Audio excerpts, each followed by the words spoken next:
26শে November পুরুলিয়ার পঞ্চকোট মহাবিদ্যালয়ে এসেছিলেন রঘুনাথপুর বিধানসভার প্রাক্তন তৃণমূল বিধায়ক তথা কলেজ পরিচালন সমিতির সদস্য পূর্ণচন্দ্র বাউরি। কলেজের প্রিন্সিপাল ও অন্যান্য অধ্যাপকদের অভিযোগ, প্রাক্তন বিধায়ক তাঁদের ও শিক্ষাকর্মীদের দীর্ঘক্ষণ কলেজে আটকে রাখেন, অশ্লীল ভাষায় গালিগালাজ করেন, এমনকি তাদের গাড়িতে পিষে মারার হুমকি দেন।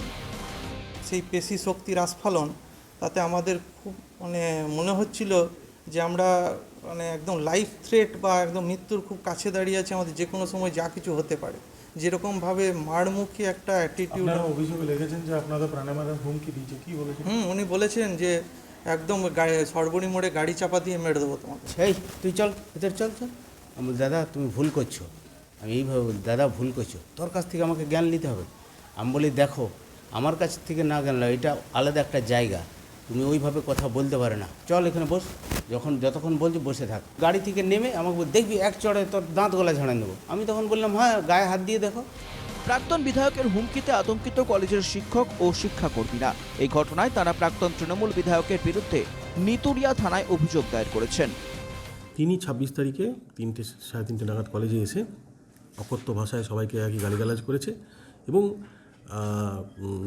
সব অনেক স্টাফের বিরুদ্ধে নাম ধরে তুই তোকারি করে অকথ্য ভাষা বলে, এবং তিনি বলেছেন যে বেশি কিছু করলে আমাদেরকে সর্বনিম্ন গাড়ি চাপা দিয়ে উনি মেরে দেবেন। অভিযোগ জানানো হলেও নিতুড়িয়া থানা প্রাক্তন বিধায়কের বিরুদ্ধে কোনো ব্যবস্থা না নেওয়ায় পুলিশ সুপারের কাছে লিখিত অভিযোগ করেছে কলেজ কর্তৃপক্ষ। যদিও তার বিরুদ্ধে ওঠা সব অভিযোগে অস্বীকার করেছেন প্রাক্তন বিধায়ক। পাল্টা প্রিন্সিপাল ও কলেজ কর্মীদের বিরুদ্ধে একাধিক অনিয়মের অভিযোগ করেছেন তৃণমূল নেতা।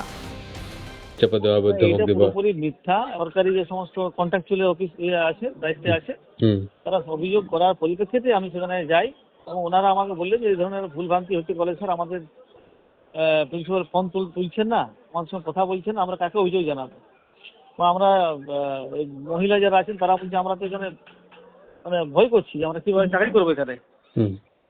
সেই জায়গায় দাঁড়িয়ে আমি বলে গেছি, আমি যাই করে দেখি যে কে কথা নেই, যেহেতু কলেজের অনেক দুর্নীতি আছে, 6 মাস থেকে জিবি রাখছে না কেন।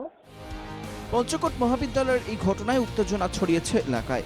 কলেজের ছাত্রছাত্রীদের অভিযোগ, 26 তারিখের ঘটনার পর তারাও কিছুটা আতঙ্কে রয়েছেন। তাদের দাবি, কলেজে দ্রুত সুস্থ ও স্বাভাবিক পরিবেশ ফিরে আসুক। পুরুলিয়া থেকে বুদ্ধদেব পাত্রের রিপোর্ট, NKTV বাংলা।